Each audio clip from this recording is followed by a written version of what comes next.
k plus 5 संख्याओं का औसत 13 है तो k का मान क्या होगा? If the average of numbers 12, 15, 9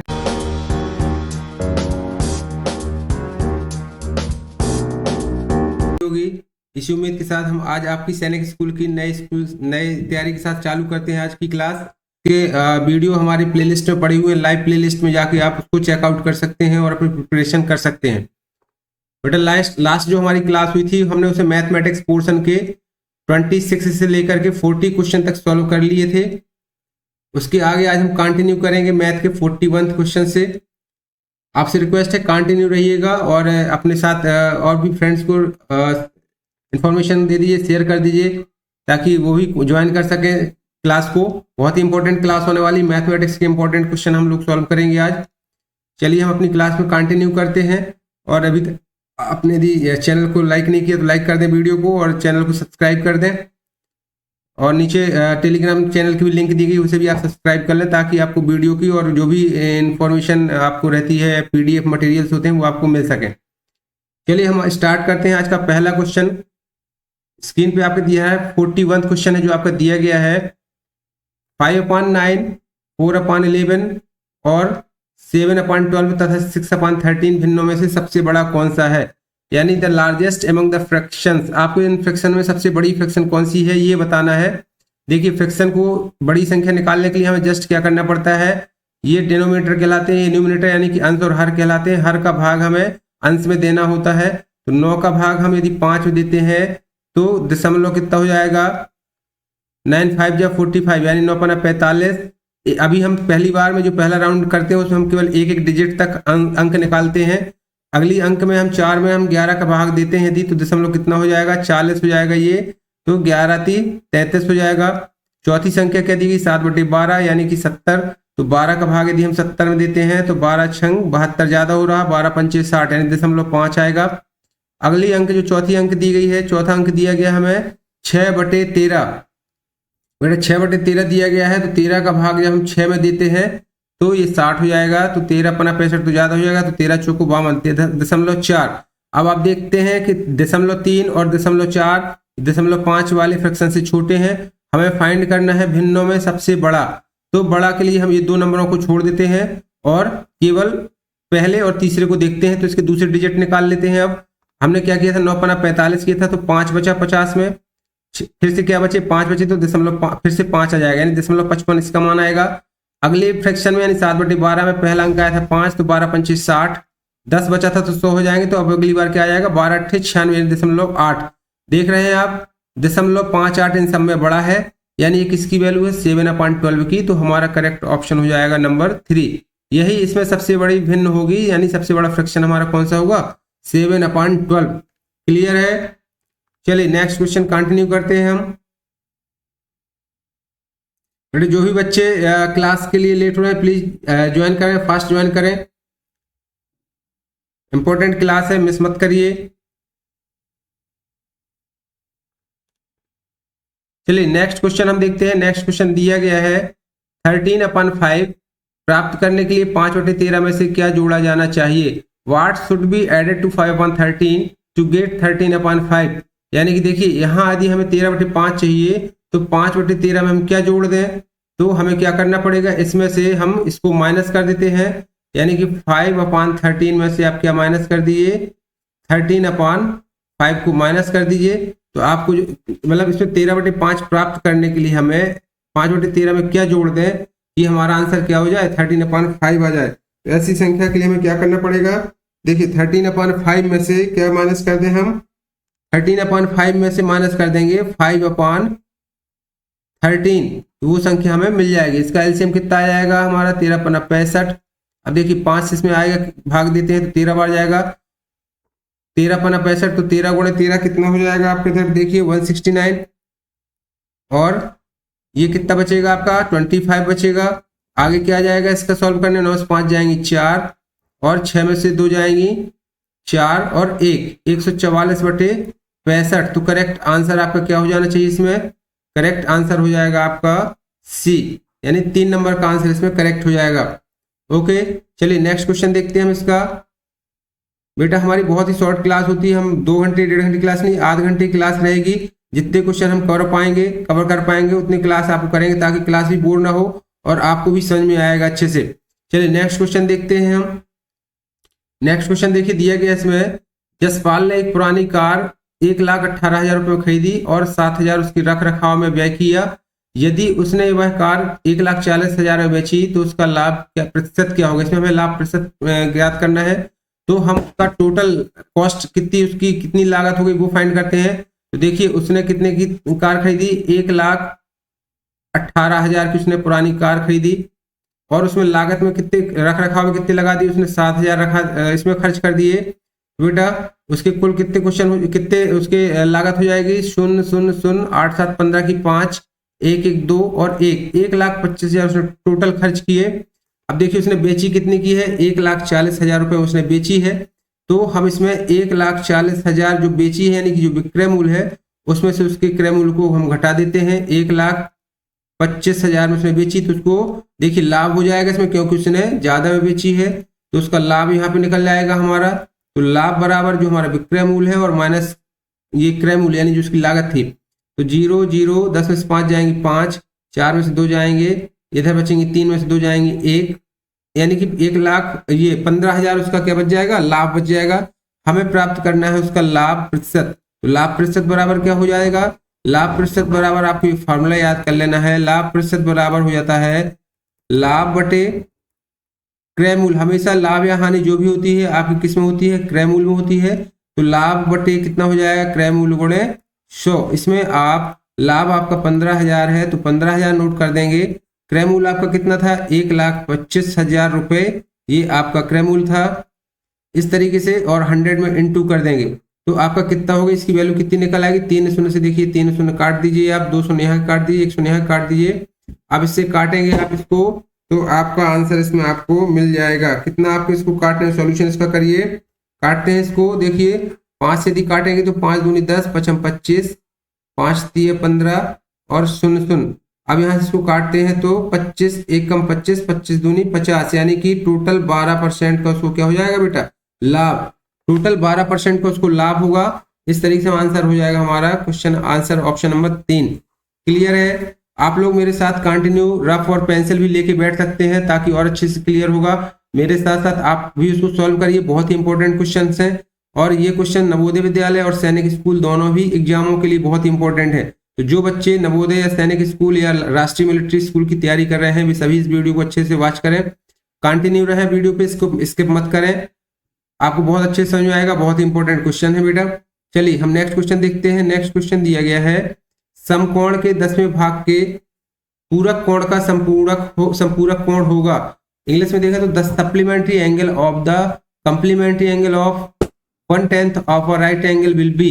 देखिए समकोण क्या कहलाता है, आपका राइट एंगल एक ऐसा एंगल होता है जिसका 90 डिग्री होता है। क्वेश्चन में दिया गया है इसके 10वें भाग के पूरक कोण और संपूरक कोण आपका क्या कहलाते हैं, पूरक कोण क्या कहलाता है आपका कंप्लीमेंट्री कहलाता है, पूरक कोण और सप्लीमेंट्री कहलाता है अधिक कोण यानी कि आपका संपूरक कोण। तो देखिए पूरक कोण आपका कितने डिग्री का होता है, 90 डिग्री का, और जो सप्लीमेंट्री कोण होता है 180 डिग्री का। ये आपको याद करके रखना पड़ेगा। आप इस तरीके से भी ट्रिक्स को याद कर सकते हैं। कंप्लीमेंट्री पहले आता है यानी सी छोटा होता है, सप्लीमेंट्री बाद में आता है, एस बड़ा होता है, 180 बड़ा होता है, 90 छोटा होता है। तो इस तरीके से आप इसको याद कर सकते हैं कंप्लीमेंट्री सप्लीमेंट्री से। चलिए अब आते हैं अपने क्वेश्चन पे। क्वेश्चन में दिया गया है समकोण के 10वें भाग के पूरक कोण का संपूरक कोण होगा, यानी कि इसका 10वां भाग देखिए क्या होगा राइट एंगल का, तो 90/10 बराबर 10 से काट देंगे तो 9 आ गया। अब आपका इसका क्या 10वें भाग के पूरक कोण, तो पूरक कोण इसका क्या होगा 10वें भाग का। अब आप इसको निकाल सकते हैं 10वें भाग का पूरक कोण, यानी कि 90 माइनस 9, 10वें भाग हमारा 9 निकला, इसका पूरक कोण अपना 90 से -9 करेंगे तो कितना आ जाएगा बेटा 81 डिग्री। अब आगे पूछा गया का संपूरक कोण, संपूरक मैंने भी बताया आपको सप्लीमेंट्री कितना होता है आपका 180 डिग्री की, तो आपका संपूरक कोण निकल आएगा इससे संपूरक बराबर 180 माइनस 81। इसको आप हल करेंगे तो कितना आएगा आपका आंसर, देखिए 99 डिग्री आपका क्या हो जाएगा, ये हो जाएगा आपका संपूरक कोण। 99 करेक्ट ऑप्शन हो जाएगा नंबर 1 करेक्ट है। चलिए हम नेक्स्ट क्वेश्चन देखते हैं बेटा। नेक्स्ट क्वेश्चन में दिया गया है किसी समकोण के आधे के तिगुने का समपूरक होगा। The supplementary angle of 3 times of the half of the right angle is. In 4 options में से आपको बताना है कि समकोण के आधे, समकोण आपको पहले बताया मैंने क्या कहलाता 90, इसका हाफ क्या कहलाएगा 45 हो जाएगा, के तिगुने। क्वेश्चन को सॉल्व करिए तो इसका तिगुना यानी इंटू 3 कितना हो जाएगा 3 5 या 15, 3 4 या 12 और 1 13, 135 डिग्री हो गया। का समपूरक, अब आपको इसमें बताना है का समपूरक, तो समपूरक कितना हो जाएगा बेटा इसका, आप इसको किससे माइनस कर देंगे 180 डिग्री से, 180 डिग्री माइनस 135, इसको माइनस करेंगे तो कितना आ जाएगा 45 डिग्री। ये आपका 45 डिग्री एंगल क्या कहलाएगा। अभी 4 ऑप्शन में से आप देख लीजिए। पहला ऑप्शन दिया गया न्यून कोण, न्यून कोण इज करेक्ट क्योंकि 90 से छोटा है, जो कोण 90 से छोटा होता है उसको न्यून कोण या एक्यूट एंगल बोलते हैं। अधिक कोण जो 90 से अधिक होता है, समकोण जो 90 डिग्री का होता है, समकोण का आधा यानी कि 45। तो ये देखिए 2 कंडीशन हमारी ट्रू हो रही हैं, ए और डी, तो करेक्ट ऑप्शन हो जाएगा हमारा number 3। Number 3 is correct answer, हमारा करेक्ट आंसर हो जाएगा नंबर 3, क्योंकि इसमें देखिए हमारे ऑप्शन में क्या है ए और डी 3 में दिया गया है।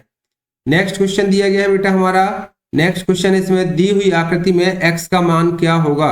ये देखिए आपको मालूम है in the given figure the value of x is, इस दिए गए फिगर में इस तरीके से जो आकृति बनी है ये सीधी लाइन होती है। किसी भी सीधी लाइन में बनने वाला एंगल बेटा कितने डिग्री का बनता है, आपको पता है 180 डिग्री का बनता है। ये एंगल दिया गया आपको 50 डिग्री का, ये एंगल दिया गया 32 डिग्री का। ये एंगल आप कैसे फाइंड कर सकते हैं, टोटल में से आप 180 में से इन दोनों के योग को घटा दीजिए, यानी कि ये देखिए 32 प्लस 50 कितना हो जाएगा 82 हो जाएगा, और आप इसको 180 डिग्री में से माइनस कर देंगे 82 को, तो कितना आ जाएगा आपका आंसर यहाँ पे 10 में से 2 जाएंगे 8, 7 यहाँ बचेंगे, 17 में से 8 जाएंगे, कितने बचेंगे 9, 98 डिग्री। यहाँ पे आंसर आ जाएगा 98 आ जाएगा। अब ये देखिए ये अपोजिट वर्टेक्स हैं, वर्टेक्स एंगल इक्वल होते हैं, हमेशा वर्टेक्स एंगल क्या होते हैं इक्वल होते हैं। यदि ये एंगल 98 डिग्री का है तो ये भी कितना होना चाहिए हमारा 98 डिग्री का, तो हमारा करेक्ट ऑप्शन हो जाएगा इसमें ऑप्शन नंबर 4। समझ में आ रहा है बेटा।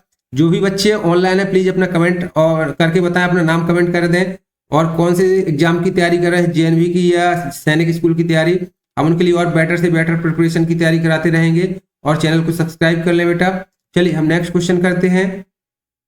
नेक्स्ट क्वेश्चन दिया गया है इसमें देखिए, यदि 12, 15, 19 के तथा k + 5 संख्याओं का औसत 13 है तो k का मान क्या होगा। If the average of numbers 12, 15, 19 k and k + 5 is 13 then the value of k is. कैसे फाइंड करेंगे इस क्वेश्चन को, ये एवरेज का क्वेश्चन है, औसत का क्वेश्चन है। हम सभी संख्याओं को जोड़ते हैं, एवरेज बराबर होता है सभी संख्याओं का योग बटे कुल संख्याएं, तो कितना हो जाएगा 19 प्लस k प्लस, अब ये देखिए k + 5 एक संख्या है, टोटल संख्या हम काउंट कर लेंगे, टोटल संख्या कितनी है बेटे इस क्वेश्चन में देखिए 1 2 3 4 5, 5 के इसमें डिवाइड कर देंगे, जोड़ दीजिए इन सबको। जोड़ेंगे कैसे इनको, देखिए ये के 2 के हो जाएंगे, 5 अलग हो जाएगा, तो 19 और 5 24, 24 और 10 34, 5 39, 39 और 10 49 और 2 51, 51 प्लस 2k, इसका आंसर कितना आएगा इनका 51 प्लस 2k अपॉन 5। इनका औसत दिया गया हमें क्वेश्चन में दिया गया है 13, ये क्वेश्चन बन जाएगी। अब आप इस क्वेश्चन को सॉल्व करिए और बताइए इसमें k का मान क्या होगा। चलिए फास्ट करिए इसको और k का आंसर बताइए, जब तक मैं सॉल्व करता हूं आप कमेंट करके बताइए प्लीज। देखिए हम इसको सॉल्व करते हैं, 51 यहाँ बचेगा, यहाँ आपका 13 इंटू 5 हो जाएगा, तो 13 पना 65 हो जाएगा, 65 हो जाएगा। और ये इस साइड आपका ये, अब अगली नेक्स्ट इक्वेशन हल करते हैं इसको। देखिए यहाँ 2k है आपका, इस तरीके से इक्वेशन बन जाएगी, यहाँ 2k बचेगा आपका, यहाँ 13 पना 65 हो जाएगा, माइनस 51 इस साइड आ जाएगा, तो k इक्वल टू हो जाएगा 65 में से 51 जाएंगे, कितने बचेंगे 5 में से जाएंगे 4, 6 में से 5 जाएंगे 1, और नीचे आ जाएगा 2, 2 7 14। ये बेटा आपका करेक्ट आंसर होगा इसका। k की वैल्यू हमारी कितनी निकलेगी 7। क्लियर है, ओके। आप लोग कमेंट करके बताइए प्लीज, कमेंट करेंगे आप मेरे साथ सॉल्व करेंगे तो बेहतर रहेगा, आपकी भी प्रिपरेशन अच्छी होगी और मुझे भी थोड़ा सा मोरल सपोर्ट मिलेगा कि हाँ आप मेरे साथ सॉल्व कर रहे हैं। चलिए नेक्स्ट क्वेश्चन देखते हैं। नेक्स्ट क्वेश्चन में दिया गया है बेटा 48 किलोग्राम, 53 किलोग्राम और 55 किलोग्राम तथा 49 किलोग्राम भार वाले 5 मित्रों का औसत भार क्या होगा। औसत का क्वेश्चन फिर से आगे देखिए, औसत में क्या करना है आपको, जस्ट दो सभी का योग करके और उतने संख्याओं का भाग देना है। कितने इसमें संख्या दी गई है, कितने मित्रों की संख्या दी गई है, 1 2 3 4 5, चारों को आपको नोट कर लेना है, जोड़ के भाग देना है। इस तरीके से आप करेंगे इसको 48 plus 50 plus 53 plus 55 plus 49 divide by 5। इस क्वेश्चन को आप कमेंट करके इसका आंसर बताइए क्या होगा फास्ट।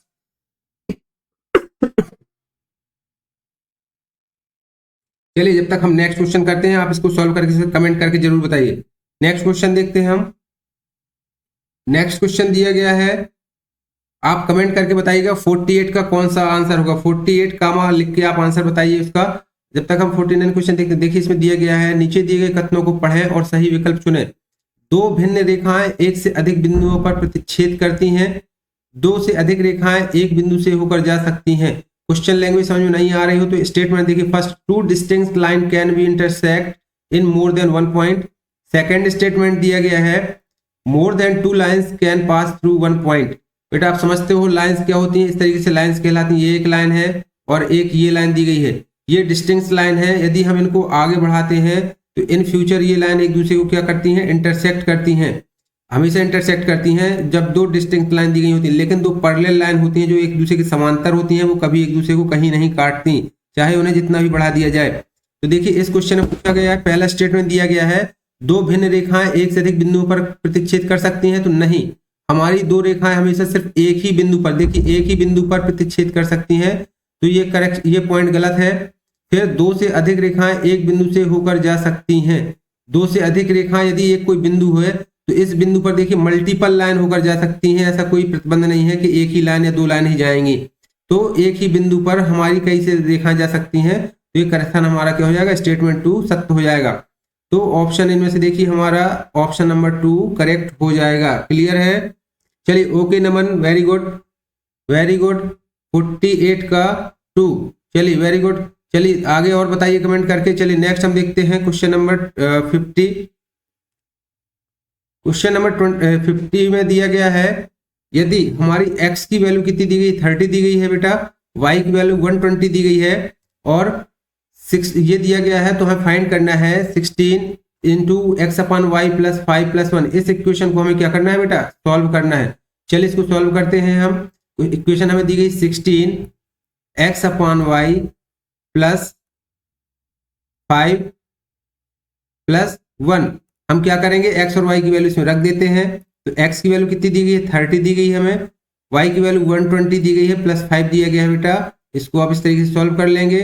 देखिए ये कट जाएगा, शून्य से शून्य कट जाएगा, 3 1 3, 3 चौक 12, तो ये बचेगी 16 1/4 प्लस 5 और प्लस 1। क्लियर है। आगे हम इसको सॉल्व करते हैं।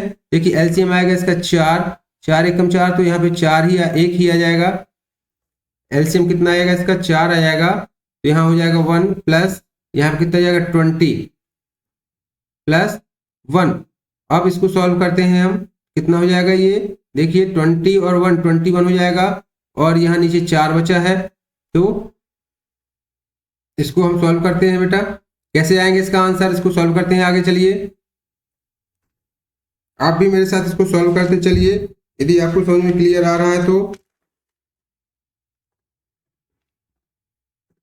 कितना हो जाएगा इसका आंसर आपको बताना है। देखिए ये देखिए इसके 4 के साथ इसके क्या है, इनटू है, 4 चौको इसको काट दे, यदि इनटू में है 4 चौको 16 हो जाएगा और यहाँ 4 अंदर का 20 और 1 क्या हो जाएगा 21, 21 चौक 4 84 प्लस 1 कितना हो जाएगा इसका आंसर बराबर 85 यानी कि 85। करेक्ट आंसर क्या हो जाएगा इसका, ऑप्शन नंबर 1 करेक्ट है बेटा। चलिए आप लोग कमेंट करके ऐसे बताते ही रहें, थैंक यू। चलिए नेक्स्ट क्वेश्चन देखते हैं हम। नेक्स्ट क्वेश्चन दिया गया है, भिन्न 5/8 का दशमिक रूप क्या होगा। The decimal form of the fraction 5/8 is. दशमलव भिन्न आपको निकालना आना चाहिए। 5/8 दिया गया है, कैसे निकालते हैं हम, जब भी दशमलव मान निकालना पड़ता है तो 8 का डिवाइड करेंगे इसमें, तो हम ये 8 का डिवाइड 5 में नहीं जाएगा तो डेसिमल वैल्यू रखा देंगे, तो 50 हो जाएगा। तो कितना हो जाएगा 8 6 48, 2 बचेंगे तो फिर क्या हो जाएगा ये 20 हो जाएगा।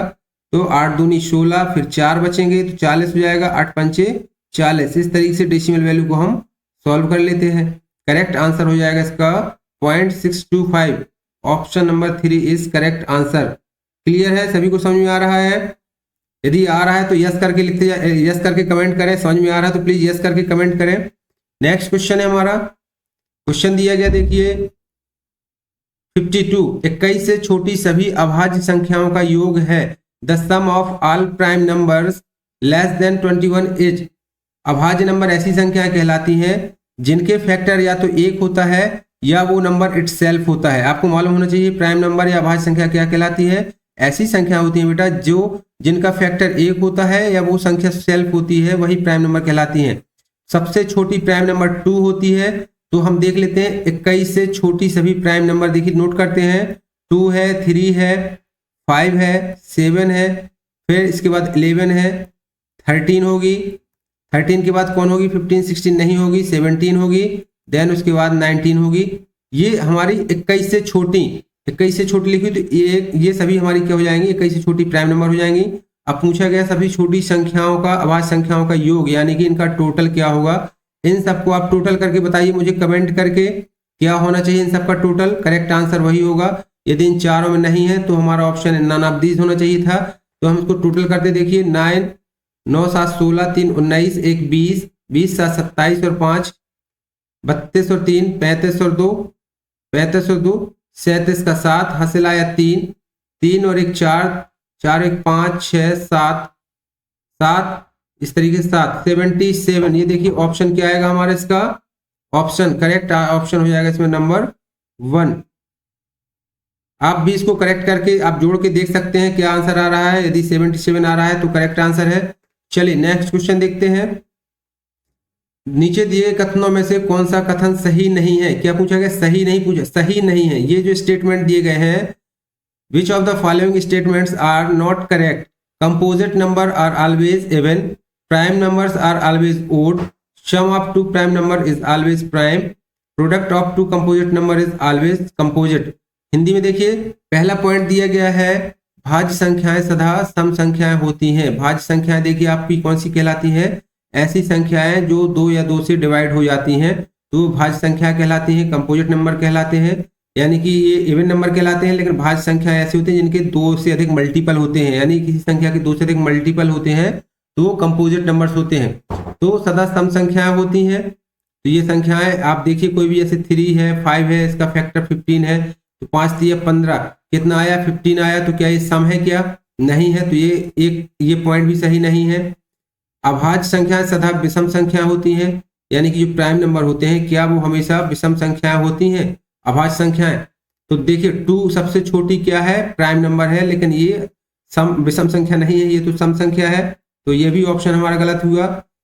सी नंबर में पूछा है 2 अभाज्य संख्याओं का योग सदा अभाज्य संख्या होती है। अभाज्य संख्याओं का योग सदा अभाज्य संख्या हो ऐसा जरूरी है क्या? देखिए अभाज्य संख्या क्या कहलाती है? प्राइम नंबर 2 3 ये दोनों अभाज्य संख्या है। यदि 3 2 6 करते हैं तो ये क्या है? ये तो ये इवन नंबर है, कंपोजिट नंबर है, तो ये अभाज्य संख्या नहीं है। तो हमारा ये भी ऑप्शन गलत हो जाएगा। अब अगला दिया गया 2 भाज्य संख्याओं का गुणन सदा भाज्य संख्या होती है। प्रोडक्ट ऑफ 2 कंपोजिट नंबर, तो कोई भी 2, ये क्या लिखा है? कोई भी 2 कंपोजिट नंबर हमेशा कंपोजिट नंबर होगी। ये बेटा करेक्ट ऑप्शन है। तो ये हम छोड़ के ABC जो भी हमारे ऑप्शन दिए गए हैं ABC इज करेक्ट, यानी कि ऑप्शन नंबर 3 हमारा इसमें क्या हो जाएगा? करेक्ट ऑप्शन हो जाएगा। चलिए नेक्स्ट क्वेश्चन देखते हैं। बेटा नेक्स्ट क्वेश्चन में दिया गया है 54 क्वेश्चन में दिया गया है, इसको आप सॉल्व करिए। क्या पूछा गया इसमें? 54 में पूछा गया है 30 बच्चों की पार्टी दी गई, यानी 30 बच्चों को क्या दिया गया? पार्टी दी गई।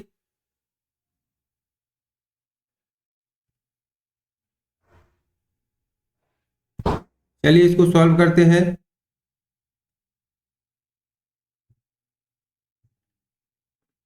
तीस बच्चों को पार्टी दी गई। क्रमशः 450, 300, 270 के पिज्जा बर्गर तथा शीतल पेय खरीदे गए। प्रत्येक वस्तु 30 बच्चों में बराबर बराबर बांटी गई। प्रत्येक बच्ची को दी गई सामग्री का मूल्य क्या था? A party was given to 30 children. Pizza burger and cold drinks were bought for 450, 300 and 270 rupees respectively. Everything was shared equally among the 30 children. The cost of items given to each child was, यानी प्रत्येक बच्चे को कितना दिया है, कौन सा item. देखिए इसमें दिया गया है कौन कौन सी सामग्री, हम सभी सामग्री को नोट कर लेते हैं। 450, 300, 270, ये इतने के सामान खरीदे गए। टोटल कितना हुआ, टोटल कॉस्ट हम इसकी निकाल लेंगे तो टोटल कॉस्ट कितनी निकल के जाएगी, 7 5 12, 4 3 7 2 9 1 10, 1020 रुपए की सामग्री खरीदी गई। अब बेटा पूछ रहे 30 बच्चों को बराबर बांटे, यानी तो 30 बच्चों का हम क्या कर देंगे, डिवाइड कर देंगे। चलिए इसका आप डिवाइड करके मुझे बिल्कुल सिंपल है आंसर निकाल ही देते हैं। चलिए 3 3 9 3 4 12, 34 रुपए हर बच्चे के लिए बराबर बराबर रुपए शेयर किए जाएंगे लगभग। तो आंसर करेक्ट आंसर क्या हो जाएगा इसका, ऑप्शन नंबर 3। ऑप्शन 3 हमारा इसमें क्या हो जाएगा बेटा, करेक्ट हो जाएगा। चलिए नेक्स्ट क्वेश्चन देखते हैं हम। इसमें क्वेश्चन दिया गया है 4009 प्राप्त करने के लिए 3509 तथा 2165 के योग में से क्या घटाया जाए। तो सबसे पहले तो हमें क्या करना है, इन दोनों का योग कर देना है।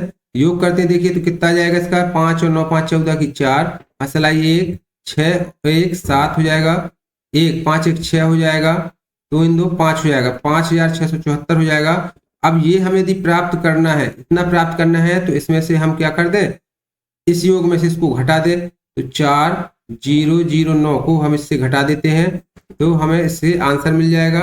देखिए 14 में से 9 जाएंगी तो 5 हो जाएंगी, यहाँ 6 बचेंगी और यहाँ पे कितना बचेगा हमारा, यहाँ पे 6 बचेगा, 5 4 जाएंगे 1, 1665। देखिए इसमें क्या लिखा है, 4009 प्राप्त करने के लिए 3509 तथा के योग में, इन दोनों के योग में हम क्या घटा दें कि हमें इतना मिल जाए। तो इस योग में यदि हम 1665 घटा देंगे तो हमारी संख्या 4009 हमें प्राप्त हो जाएगी। करेक्ट आंसर हो जाएगा नंबर 4 इज करेक्ट। ओके चलिए नेक्स्ट क्वेश्चन देखते हैं, नेक्स्ट क्वेश्चन सॉल्व करते हैं। नेक्स्ट क्वेश्चन बेटा दिया गया है इसमें 2.6 kilogram, 3 kilogram and 700 gram equal होगा, किसके बराबर होगा। तीनों को आपको जोड़ के इसकी सही वैल्यू निकालनी है। ये देखिए किलोग्राम में दिया गया है, किलोग्राम में दिया गया है, ये 700 ग्राम में दिया गया है। तो क्या कैसे नोट करते हैं इसको, 2.6 किलोग्राम कुछ तरीके से लिख लेते हैं हम, ये किलोग्राम लिख लिया। 3 किलोग्राम 700 ग्राम को कैसे लिखेंगे, 3 किलोग्राम और 700 ग्राम, इस तरीके से इसको लिख लेते हैं क्योंकि ये ग्राम में है। उसके साथ इसको ऐड कर देते हैं, 7 6 13 की 3, 3 2 5 1 6, 6.3 किलोग्राम। इसी को हम क्या देखते हैं, देखिए 6.3 किलोग्राम तो हमें कहीं मिला नहीं ऑप्शन में, लेकिन 6 किलोग्राम 300 ग्राम लिखा है तो हम 6 को क्या बोलते हैं, किलोग्राम बोलते हैं, 3 को ग्राम बोलते हैं, 300 ग्राम बोलेंगे तो हमारा करेक्ट आंसर हो जाएगा ऑप्शन नंबर 1। ऑप्शन नंबर 1 हो जाएगा।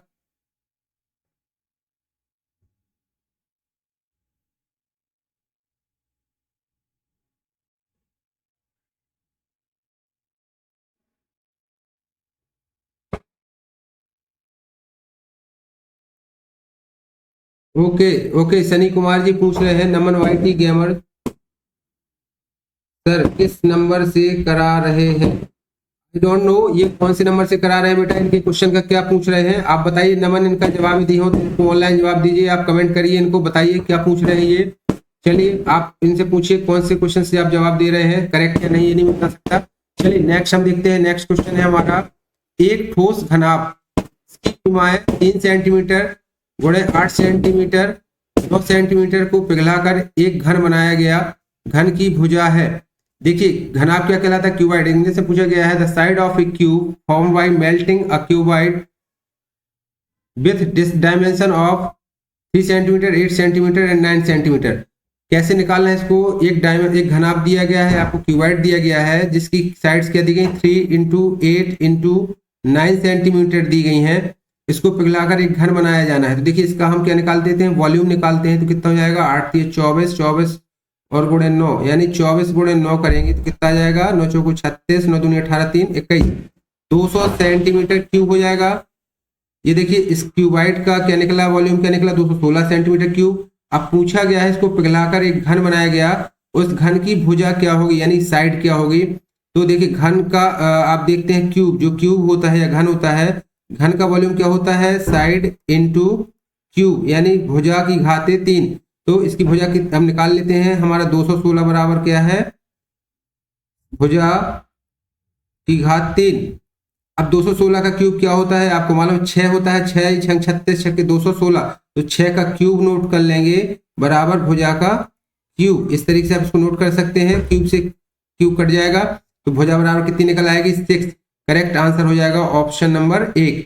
57 का करेक्ट ऑप्शन होगा बेटा 1, 6 सेंटीमीटर। क्लियर है? आप कमेंट करके बताते चलें, थोड़ा सा मुझे भी इसमें मोरल सपोर्ट मिलता है। समझ में आ रहा है? यस या नो करके कमेंट करके बताएं। चलिए नेक्स्ट क्वेश्चन है हमारा, 8 छोटे घन जिनमें से प्रत्येक का किनारा 2 सेंटीमीटर है को एक बड़ा घन बनाने के लिए व्यवस्थित किया गया है। बड़े घन का आयतन सेंटीमीटर क्यूब में क्या होगा? देखिए 8 छोटे घन है जिसका प्रत्येक का किनारा 2 सेंटीमीटर, यदि घन है तो घन का वॉल्यूम क्या होता है? देखिए आपको अभी सॉल्व कराया, भुजा क्यूब। इसकी एक भुजा कितनी है? 2 है, तो इसका वॉल्यूम कितना हो जाएगा? बराबर 2 दूनी 4 दूनी 8 सेंटीमीटर क्यूब। अब देखिए कितने घन है ये छोटे छोटे, 8 छोटे घन है, तो 8 इंटू 8 टोटल वॉल्यूम कितना हो जाएगा? 64 सेंटीमीटर क्यूब। यही इसमें पूछा गया है कि बड़ा घन बनाने के लिए व्यवस्थित किया गया। बड़े घन का आयतन सेंटीमीटर में क्या होगा? तो क्या हो जाएगा? 64 क्यूब। करेक्ट? यदि आपको समझ में आ रहा है तो प्लीज बताते चले। इसमें 64 क्यूब, इसका आंसर हो जाएगा 64, ऑप्शन नंबर 3। चलिए नेक्स्ट क्वेश्चन देखते हैं बेटा। नेक्स्ट क्वेश्चन दिया गया है इसमें, यदि 420 संतरों का मूल्य 2250 है तो 8 दर्जन संतरों का मूल्य क्या होगा? If the cost of 420 orange is 2520, then what will be the cost of 8 dozen oranges? इसमें आपको क्या निकालना है? देखिए इस तरीके से एकक नियम का सवाल है ये। 420 संतरों का मूल्य कितना दिया गया है? 2520 रुपए दिया गया है, तो एक संतरे का मूल्य क्या होगा बेटा? 2520 रुपए होगा। एक दर्जन का 2520 बटे 420 हो जाएगा। क्लियर है? हम एक की वैल्यू निकालने के लिए क्या कर देते हैं? भाग दे देते हैं, तो 2520 बटे 420 हो जाएगा। अब पूछा गया 8 दर्जन, 8 दर्जन का यानी कि एक दर्जन में कितना होता है संख्या? आपको मालूम है एक दर्जन बराबर होता है 12, तो 8 दर्जन बराबर कितना हो जाएगा? 8 दर्जन बराबर हो जाएंगे 12 गुणे 8 यानी 12 अट्ठे 96। तो हमें 96 किलो की कीमत पता लगानी है। यदि हमें एक केले की कीमत 2520 बटे 42 है, इसको हम शून्य से शून्य भी काट सकते हैं यहाँ पे, तो 96 किलो की क्या होगी? 96 किलो की कीमत हो जाएगी 25, तो 252 बटे 42 गुणे 96। इसको आप सॉल्व करिए और मुझे कमेंट करके आंसर इसका बताइए करेक्ट ऑप्शन क्या होगा। ये 4 ऑप्शन दिए गए हैं, 4 में से एक ऑप्शन आपको करेक्ट, इसको काट के इसको सॉल्व करके आपको बताना है क्या होगा। जब तक हम नेक्स्ट क्वेश्चन 60 क्वेश्चन और आज की क्लास का लास्ट क्वेश्चन करेंगे बेटा, क्योंकि होपफुली क्लास काफी लंबी हो जाती है ऐसे में, तो हम अगला पार्ट कल की क्लास का वेट करेंगे। कल 8:30 बजे से फिर से हम लाइव होंगे, इसके आगे कंटिन्यू करेंगे। चलिए नेक्स्ट क्वेश्चन, आज की क्लास का लास्ट क्वेश्चन देखते हैं। यदि 16 वस्तुओं का मूल्य 1520 है तो 3 वस्तुओं का मूल्य क्या होगा? यदि 16 वस्तुओं का मूल्य 1520 रुपए है तो 3 वस्तुओं का, वेरी सिंपल है, बताइए इसको कैसे करेंगे। देखिए 16 वस्तुओं की कीमत कितनी है? 1520 रुपए है, तो एक वस्तु की कीमत क्या होगी? 1520 बटे 16 हो जाएगी। तो 3 वस्तुओं की कीमत सीधे सीधे 1520 बटे 16 गुणे 3। इसको आप हल करेंगे तो देखिए 4 चौको 16, इसको काटेंगे 4 3 12, 3 बच जाएगा, 4 अट्ठे 32, 4 से इसको फिर काट देंगे तो 4 नाम 36, 4 पंचे 20, 95 गुणे 3 करेंगे तो कितना हो जाएगा? 3 5 15, 3 नाम 27, 1 28, 285। बेटा क्या आंसर आ गया? 285 हमारा करेक्ट ऑप्शन हो जाएगा, ऑप्शन नंबर 4। आप मुझे सभी कमेंट करके बताएंगे इसके पहले 59 का आंसर क्या होगा। चलिए आज की क्लास हम यही एंड करते हैं और चैनल को सब्सक्राइब कर लें प्लीज। यूट्यूब आप मेरे टेलीग्राम चैनल को भी सब्सक्राइब कर लें। चलिए रखते हैं, ओके, गुड नाइट, जय हिंद, जय भारत।